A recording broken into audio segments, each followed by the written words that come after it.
Mes apprentissages en français. Livret de l'élève, 5e année de l'enseignement primaire. Nouvelle édition 2018.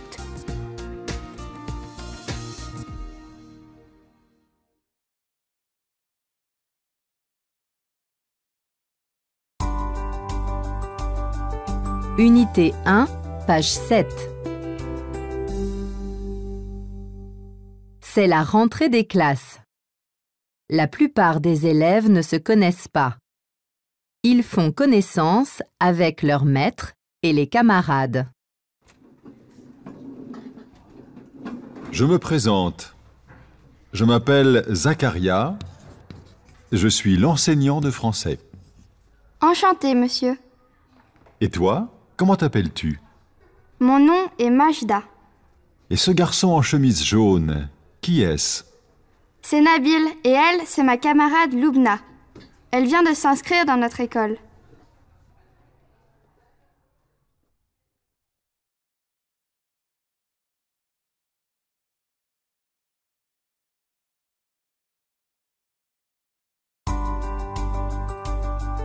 Unité 2, page 22.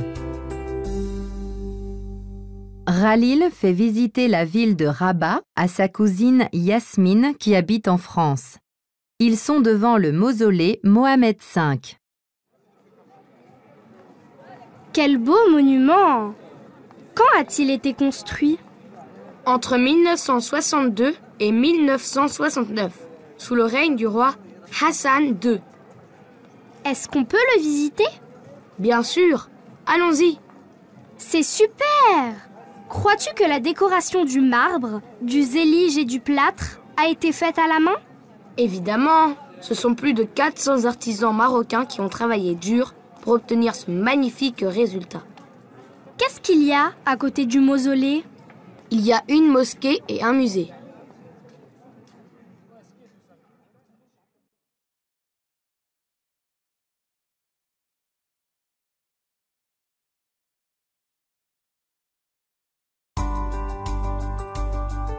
Unité 2, page 38. Salim, Riyad, Kenza et Sarah visitent une galerie de photos à Fès. Ils sont devant des photos représentant les défunts rois du Maroc. Un guide les accompagne. Quel beau musée! À qui sont tous ces portraits et photos? Ce sont les sultans qui ont gouverné le Maroc depuis des siècles. Est-ce que vous pouvez nous donner des informations sur certains d'entre eux? Bien sûr. Ici, vous avez une célèbre photo de feu le sultan Mohamed V, à son retour de l'exil. À quel moment a été prise cette autre photo? C'est une photo qui représente feu Sa Majesté le roi Hassan II, fils du roi Mohamed V, lors d'un discours présenté à la fête du trône.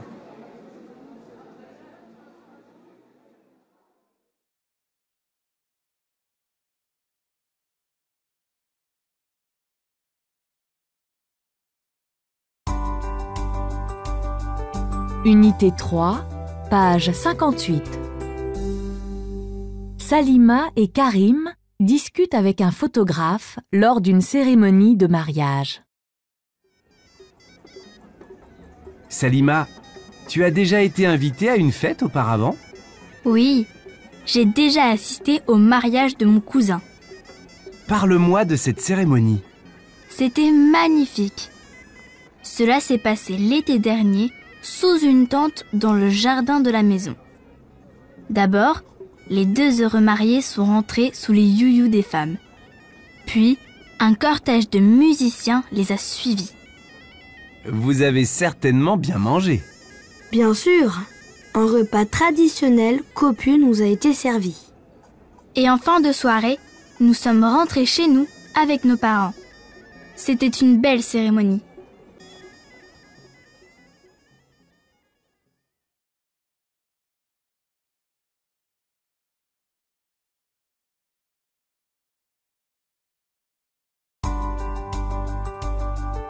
Unité 3, page 74. Dans une ambiance festive, Sophia, une amie invitée à la cérémonie du baptême de Mehdi, parle à Souad, la tante du bébé. Je suis heureuse d'assister à cette cérémonie.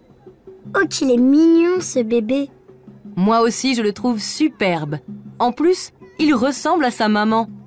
Quel prénom lui avez-vous donné? Mehdi. C'est son frère et sa sœur qui lui ont choisi ce prénom.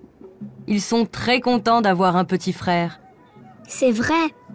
C'est chouette d'avoir un petit frère et de lui trouver un prénom. Toute la famille est ravie de fêter ce jour spécial, le 7e jour de la naissance de Mehdi.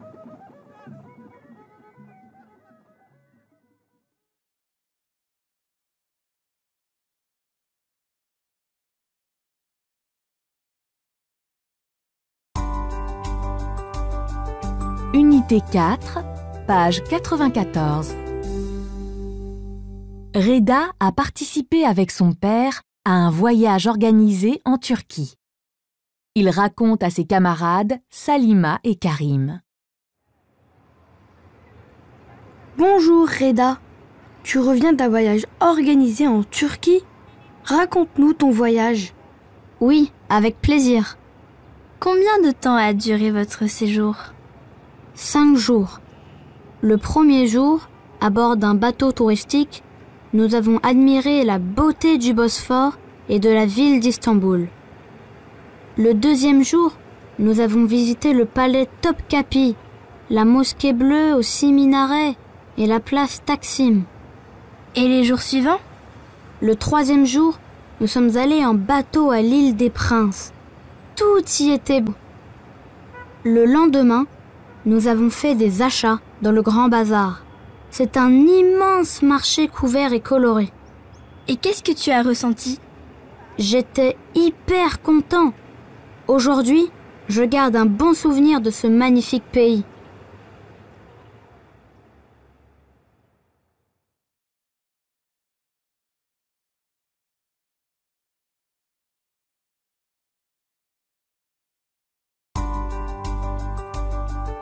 Unité 4, page 110.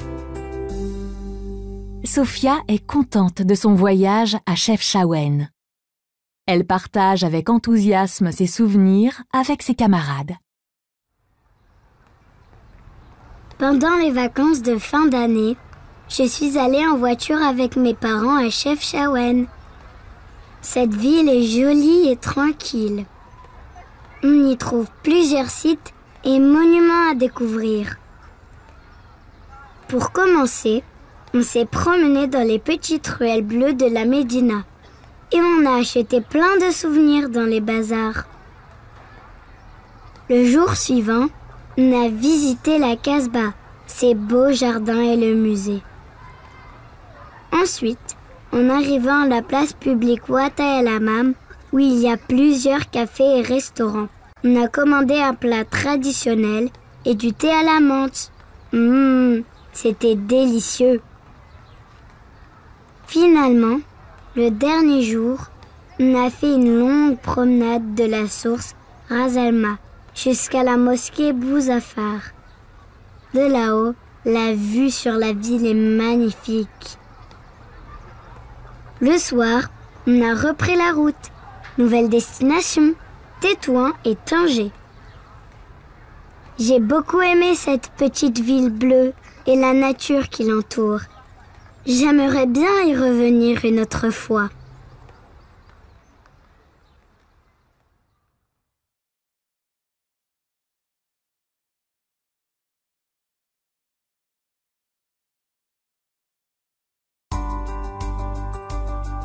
Unité 5, page 130.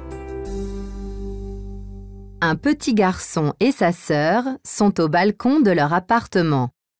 Il est 12h30. Amine, regarde! La rue est pleine de voitures. Qu'est-ce qui provoque un tel embouteillage? Tu dois savoir, Salima, qu'il est 12h30. C'est l'heure où plusieurs personnes rentrent chez eux dans leur voiture personnelle. Amine, tu vois toutes ces fumées que dégagent les voitures? Eh oui, C'est une des principales causes de la pollution de l'air dans le monde. Il se trouve que la pollution de l'air est la responsable de nombreuses maladies respiratoires. C'est tout à fait cela. Les gens doivent utiliser d'autres moyens de transport non polluants, comme les trams ou les vélos.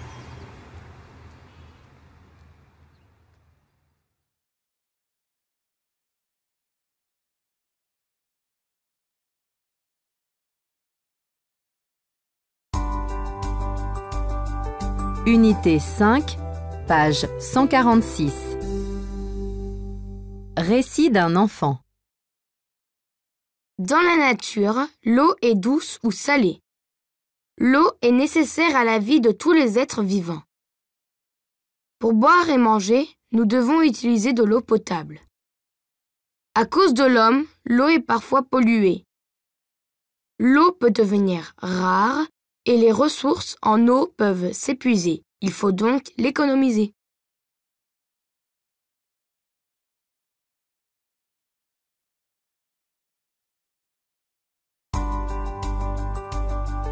Unité 6, page 166. En rentrant de voyage de chez sa grand-mère, Samira saute de joie en trouvant un mini-téléviseur accroché sur le mur de sa chambre à coucher. Son papa et sa maman l'accueillent avec chaleur. Samira, voici le mini-téléviseur dont tu rêvais. Oh, mille merci. Enfin, je ne vais plus vous déranger. Et je peux l'utiliser comme je veux et quand je veux? Tu sais, Samira, un mini-téléviseur ne doit pas être utilisé comme on veut et quand on veut. Comment l'utilise-t-on? Je voudrais savoir plein de choses. Samira, nous avons réglé ton mini-téléviseur. Tu ne peux voir que les dessins animés et documentaires. Et quoi encore, papa? Tu ne peux pas l'utiliser après 8 heures. Bien entendu, papa. Et pour la console? Tu peux la brancher dessus et jouer avec tes jeux préférés. Vous savez bien que je suivrai tous vos conseils. Oh, merci. Merci encore, mes chers parents.